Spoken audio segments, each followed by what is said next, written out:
I'm Matt McClure. And I'm Francesca Maxime, and this is Currents. As the economy continues to struggle, we'll look at one way small businesses are surviving. I was in a crunch, and the money was tight for me. I did have some money, but that $1,500 took me over the top. Grief in Harlem as hundreds mourn the tragic death of a beloved sister. We're looking at this as a calling, God needed an angel. And it's never too early for the Knights of Columbus to celebrate the country's birthday. Today is just a great day to come out and to show our love, how much we love our country.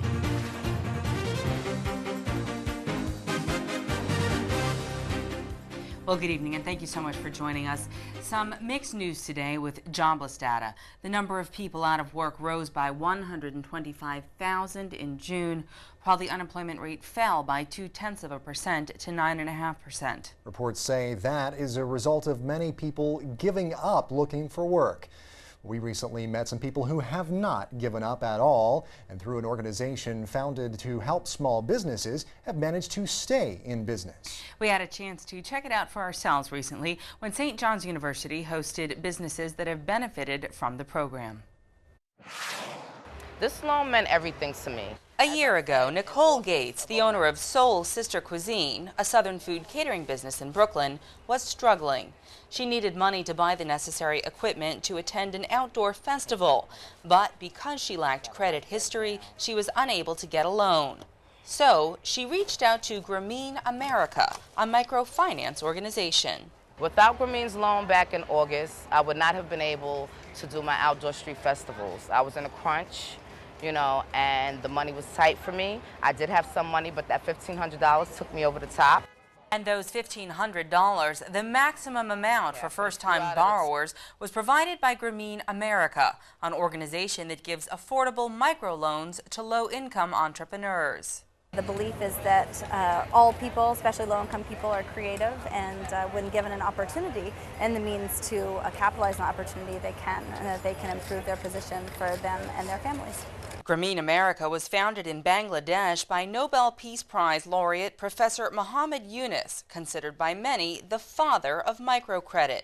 In 2008, Professor Yunus introduced Mourn to the U.S. and opened its first branch in Jackson Heights, Queens. Professor Yunus saw an opportunity for himself to come in and try to bring some of his senior-most managers who've learned a lot of the lessons internationally to be able to apply them here in the United States. As I've heard him describe it, this is the capital of capitalism, so if while Wall Street is crumbling, we can actually build up Main Street through microloans, that this is a good place to do it. And downtown Manhattan was the perfect setting to showcase the businesses that borrow from Mourn. They gathered just a few blocks away from Wall Street at St. John's University's Tribeca campus as part of a conference on microfinance. What unites the mission of the university and the mission of the Mourn America organization is basically the message of the church. The church's message is to first and foremost respect the dignity of every human person, and to make sure that we are assisting every human person realize the richness of life. VISA is the Vincentian Institute for Social Action, so it's the university's way of really trying to respond out of the church's social teaching to the call to build partnerships which promote human dignity, social justice, and charity. So VISA's partnership with Mourn America is a real example of that. And as the country struggles to get out of the economic recession, so do the working families here today, all of whom live below the poverty line. For many, getting a loan is difficult due to a lack of credit history, or they fall prey to loan sharks. But Mourn provides an alternative. But Mourn in a whole is helping me grow as a business. I'm in need of a much larger loan at this time because my business is growing. At this point, I haven't been able to get a loan through other means. I am in the process, but Mourn helps because now they're looking at how quickly I paid Mourn back within the 6 months and was able to get a second loan. So they look at that. It also has helped to build my credit. So they're looking at that. So your credibility, your credit, your character, all of these are the things that they look for with a loan. So Mourn was the jump start for me to be able to apply for a larger loan.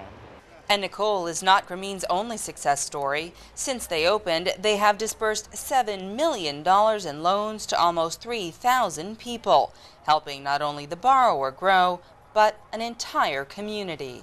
Some of the research tells us is that it has a ripple effect, that when you stabilize a family, you help to stabilize children. When you stabilize children, you help to stabilize schooling.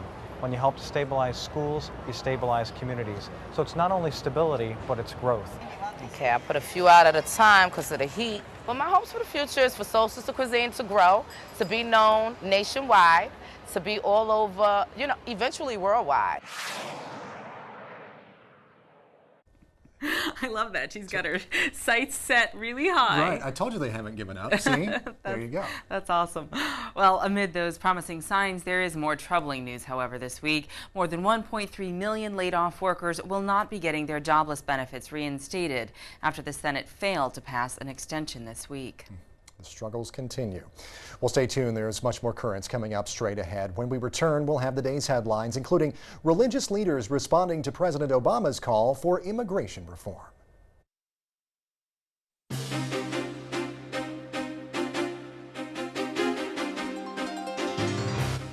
Welcome back to Currents. I'm Matt McClure. And I'm Francesca Maxime. Coming up later, we'll take you to an early celebration of our nation's birthday. But first, let's turn to the day's headlines.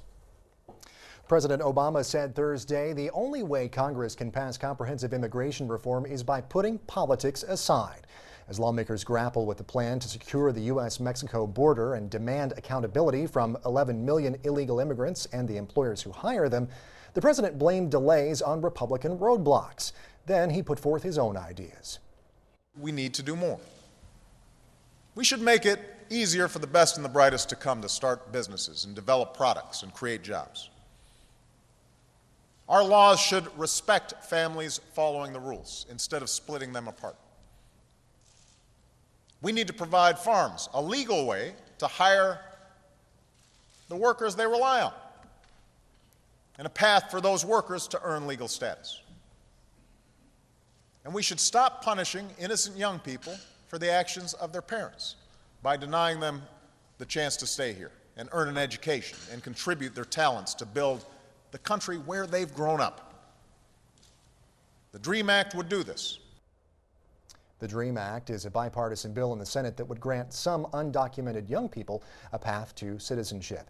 Well, later in the day on Thursday, meantime, religious leaders took to Capitol Hill. They called on leaders to pass immigration reform as well. Faith leaders from several organizations that include the New York Faith and Justice and the Greater New York Labor Religion Coalition. They say a new system is needed to help resolve the status of an estimated 11 million illegal immigrants in the U.S. As religious leaders from our congregations and our faith communities, we have seen firsthand the devastating effects our nation's broken immigration system is having, dividing families and tearing apart entire immigrant communities, rising to the level of what can only be called a national humanitarian crisis. As faith leaders, we see the human face of this issue all too clearly, and for this reason are called to act. The group targeted Arizona's immigration law requiring police to question people if there's reason to suspect they're in the U.S. illegally. They say it will lead to racial profiling. A new poll finds most New Yorkers oppose the idea of building a mosque near Ground Zero. The Quinnipiac University poll released Thursday found 52% of respondents did not want a mosque built near the site of the 9/11 terrorist attacks. 31% say they're in favor of it, and 17% are undecided. Now, broken down by faith groups, 66% of Catholics oppose the mosque construction, while just 46% of Protestants share the same view. Well, Mayor Michael Bloomberg is under fire from some Brooklyn Jewish groups after comments he made about an upcoming free concert series on Coney Island. Some neighborhood residents who live close to the concert site at Astor Levy Park sued to stop the events from happening, citing traffic and noise concerns. Two synagogues are located just adjacent to that site. Mayor Bloomberg recently suggested the houses of worship move up service times to accommodate the concerts. But reports say synagogue members are outraged. The mayor would suggest they depart from Jewish practice and hold services before sundown. In Albany, the New York State Assembly passed a bill Thursday that would permit no-fault divorce. It's the last legislative step for the bill, which would do away with current divorce laws. Now, both spouses must agree to a divorce and separate for 1 year before it can be finalized. Adultery, cruelty, abandonment, or spending significant time behind bars can also be used as grounds for divorce under the current law. But this new bill requires just one partner to tell the court the relationship has been beyond repair for at least 6 months. The bill now goes to Governor Patterson's desk for his signature. Funeral services were held today in Manhattan for a nun killed last week by a hit-and-run driver. 83-year-old Sister Mary Celine Graham died last week when she and 3 others were hit by a van driven by a fleeing robbery suspect. Mourners gathered in Harlem to remember her life of service. The funeral was held at St. Aloysius Church in Harlem, the neighborhood to which Sister Mary Celine devoted her life and where she tragically died. Hundreds of people attended the Mass, which was presided over by Cardinal Edward Egan. Among those in attendance was New York Congressman Charles Rangel, who was an altar boy at St. Aloysius and now represents parts of Harlem in Washington. Sister Mary Celine is survived by her brother, sisters, and nieces and nephews. We're fine. We're looking at this as a calling, you know. God needed an angel, and he needed someone special. So he called on Sister Celine. Sister Mary Celine entered the Franciscan Handmaids of the Most Pure Heart of Mary in 1948 and made it her mission to serve children and the poor in Harlem. Oh, she was a beautiful person. I lived with her. Very kind, she loved children, you know, and she had many ministry, and the people just love her. I don't think anyone can ever replace Sister Celine. She was everything to Harlem. Sister Celine was walking along Lenox Avenue in Harlem when a minivan, allegedly pursued by NYPD officers, crashed into a car that had spun out of control, striking Sister Mary Celine and 2 others. 2 men are under arrest in connection to the accident. Her legacy is the help for people, her love for people. You know, that's what she was good at, okay, and that's what she did. She helped people, she groomed them, she made them realize that through faith in Christ, anything is possible. A Southern Baptist mission group sued a Florida District School Board Thursday for banning the distribution of Bibles on campus. The Collier County School Board allowed members of the group World Changers to hand out Bibles each year on Religious Freedom Day, January 16th. That is until last year when the board denied their request to continue the practice. World Changers says its members distributed the Bibles after class and only to students who were interested. Reports say school board members believe Bibles do not provide any educational benefit. A lawyer for World Changers says several of America's founding fathers learned to read using just the Bible. The next World Youth Day celebration is set for August 2, 2011 in Madrid, Spain, and organizers say 600,000 teens have already signed up to take part, 25,000 of them from North America. Organizers say they expect World Youth Day 2011 to draw in crowds 15% larger than previous events. World Youth Day is held every 3 years and features an outdoor mass celebrated by the Pope. And speaking of Pope Benedict, the pontiff today cleared the way for the beatification of more than 24 people who died during the Spanish Civil War. We get details now from Rome Reports. The Pope approved the decree to recognize the martyrdom of 26 Spanish martyrs. They are 10 Carmelites and 16 religious from the Sons of the Immaculate Heart of the Blessed Virgin Mary, who were killed during the religious persecution in Spain in 1936. He also recognized the martyrdom of the Romanian Juan Scheffler, victim of communist persecution in 1952, and of 3 German priests, victims of the Nazi regime in 1943. This decree is the first step toward beatification. The Congregation for the Cause of Saints proclaimed this through authorization from the Pope.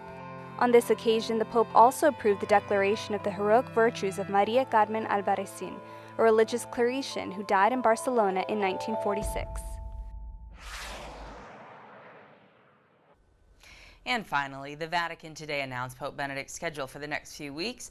The pontiff will travel to Castel Gandolfo on July 7th, where he will spend the rest of the month on a period of rest. Castel Gandolfo is the Pope's summer residence, located 25 miles outside of Rome. Benedict's weekly public audiences will be canceled until he returns to Rome on August 4th. Well, stay tuned. There's much more currents coming up. Just ahead this holiday weekend, we go into the deep with Bishop DiMarzio to talk about the 4th of July. There's a great connection between our religion and our patriotism. You know, they're certainly not exclusive.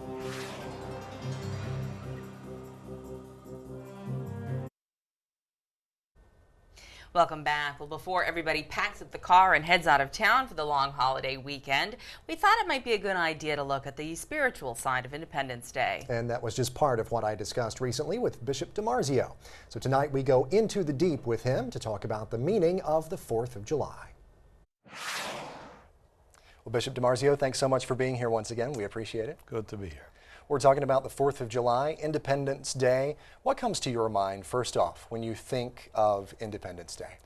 Well, I think about the origins of our country. You know, it's the 4th of July, the day in which we celebrate our independence as a nation, where we recognize the sacrifices that went into establishing ourselves as an independent nation, and the whole ideals on which our country was formed. You know, the Declaration of Independence. I mean, that's a very important document, a document that has really formed our nation and the ideals.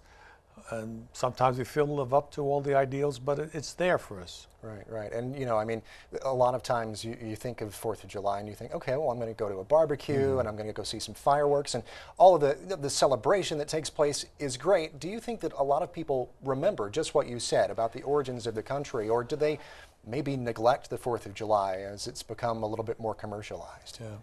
Well, patriotism is a scarce virtue, I think, today. We really have forgotten some of the patriotic things that people do as a nation.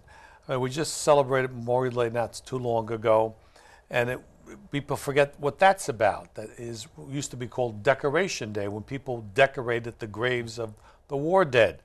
Recently, I was in Rome, and one of our students there did some research on the archives of the Vatican, and one of the early ad limina visits that one of the bishops did in 1914, and he related in there that he had 25,000 people at a mass in the Brooklyn Navy Yard. Wow. 1914, which was kind of unheard of, you know. Wow.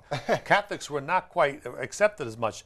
But to do that kind of a thing for Memorial Day, you know, right, to remember the war dead. So there's a great connection between our religion and our patriotism. You know, they're certainly not exclusive. And some people, you know, this artificial separation of church and state, it really is pushing it too far, because they're not separated. They are a continuum, I believe. And as we, not all that long, I guess probably a couple months ago now, that we were preparing to celebrate the National Day of Prayer, I talked with Monsignor Kieran Harrington about just that. I mean, do you think that now, in this particular time in our history, when there are those cases that come forth where the judge actually ruled the National Day of Prayer unconstitutional, and other things that you see in the headlines all the time, do you think that there is this need for a look back on a daily basis, not just 4th of July, but on a daily basis at the work of our founding fathers? And why do you think that's important? Well, it's important. We want to go back to our origins, and you know, we see how over time the misinterpretation of the founding fathers' ideals has come in. We're not a secular nation. We're one nation under God, and there are those who want to take that out of the Pledge of Allegiance.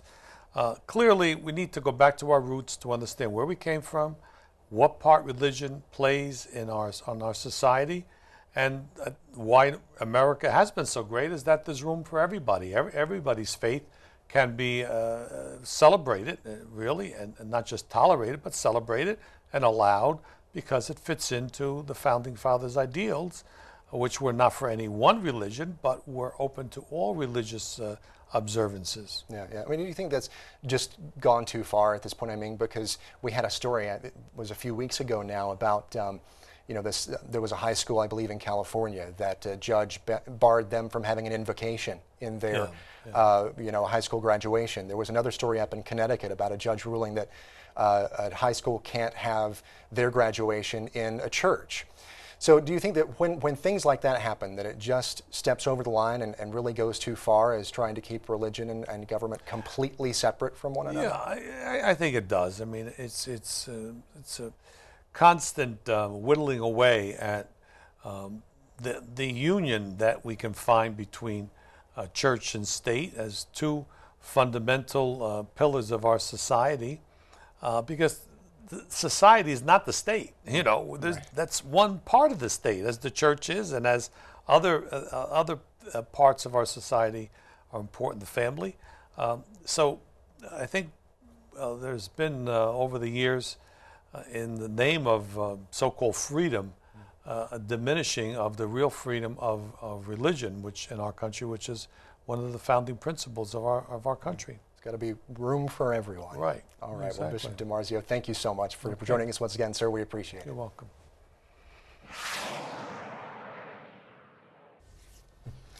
Room for everybody. I mean, that's what really kind of, you know, what it boils down to, religiously and otherwise. Yeah, and you know, he said it's not just the state. There are other parts to society. There is the family, there is church, you know, that all comprise the whole. And so to not necessarily neglect one for the other, and just remember that there is a place, like you said, for, you know, for each is really important. And focus on all of our freedoms, especially this upcoming holiday.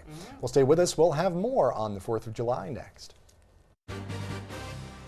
When we return, flags in the streets of Brooklyn last weekend was just an early start to the 4th of July. We're just having fun, and it's a wonderful neighborhood exhibition, and I'm proud to be an American.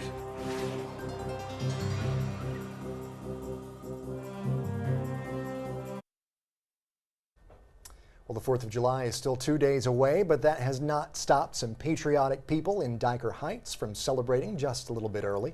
Last weekend, a full week before the holiday, the Knights of Columbus got into the act with the Brooklyn Independence Day Parade. It is the oldest in the city.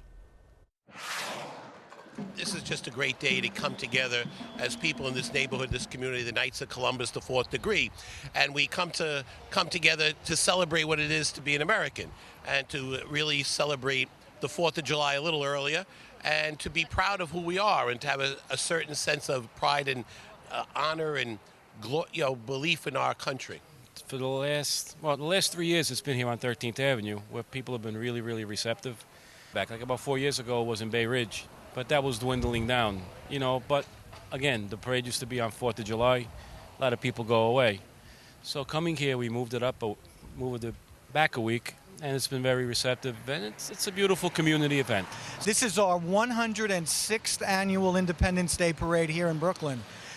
Today is, again, a day that we celebrate every year with a mass, and we have a collation after the mass here in the parish. We march down the route, you might say, and we end up in a Knights of Columbus Council, where we have a ceremony and present various awards to community people and others, whether a knight or not, to recognize their patriotism and them being a true Catholic gentleman. We have our Grand Marshal, who is Chief Joseph Fox, who is one of the highest-ranking police officers here in Kings County. Well, any recognition is important to everyone, and I personally, of course, appreciate being named one of the Grand Marshals. This is a great event. It has a lot of history to it. The Knights of Columbus, our church, our country, Independence Day. I mean, it's all right here this week. And then our major award is our Pro Patria Award, going to Monsignor David Casado, who will be receiving that today, who is not only very active with the Knights of Columbus as a chaplain, but he's also a chaplain for the New York Police Department. Today is just a great day to come out and to show our love, how much we love our country. And, it's a beautiful day, got great weather, and we have a great parade coming up, and we should have a real great celebration of what it means to be an American. I think the fact that we've done it so many years consecutively, and that we continue to do it, and we continue to recognize to be an American and patriotism and all those things that come along with being a U.S. citizen. We're proud of it. In fact, the Fourth Degree, which is running this today, in the Knights of Columbus, the Fourth Degree is the degree of patriotism. So we stand for patriotism. And what better thing for us to do than to celebrate the 4th of July this way? I know that bird. I know. I was going to say, there's your old friend. Mm-hmm. It reminds me, it's a lot of fun because it reminds me of when, of course, you know, I'm from Atlanta, and we have there the Peachtree Road Race every year on 4th of July. The radio station that I used to work for is right on Peachtree Street, so all the racers would go by and we'd go down to the street and have a lot of fun with them. And everybody would be in their patriotic outfits, and you saw the guy there with the striped shirt and the American flag tie. You'd see a lot of that, so it brings back those great memories for me. Yeah, and for me, my grandfather was actually in the Knights of Columbus, and so when I was a little peanut, he dragged me along to the equivalent of that parade over in Massachusetts outside of Boston where I grew up, and I remember the hats and the parade and everything, and it was really great. And yeah, I mean, it's just, it's a real nice family event and a way to pay homage to our country. Absolutely. Well, that is it for tonight. Meantime, remember, you can always catch us online at currentsny.net. You can also check out our Facebook page as well. Until next time, I'm Francesca Maxime. And I'm Matt McClure. Thanks so much for joining us. Have a great night, a great weekend, and a very happy and safe 4th of July.